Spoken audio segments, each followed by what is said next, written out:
Hey guys, welcome back to one of our track days at Anneau Rhin. Sunny day out here, although it's very bad weather back in Switzerland. But here Elsass is always nice, mostly sunny. As today, perfect condition, 23 degrees more or less, and the sun is out now. People already driving, having fun on track. Really nice cars out there. I'll need to show them to you. So let's get right into it.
So yeah, day's over. We had sun, we had rain, we had cloudy skies, we had it all. But now sun out again for us to wrap it up. We packed up all the stuff. We packed up our rental car Bertha, the 325 E36, which did her duties today. She was out for a couple of hours with clients.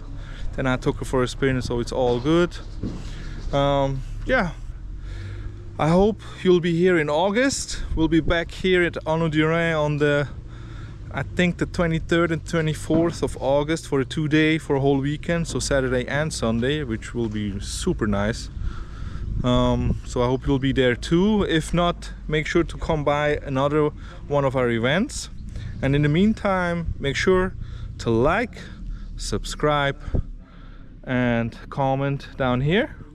And I'll see you soon. Bye bye.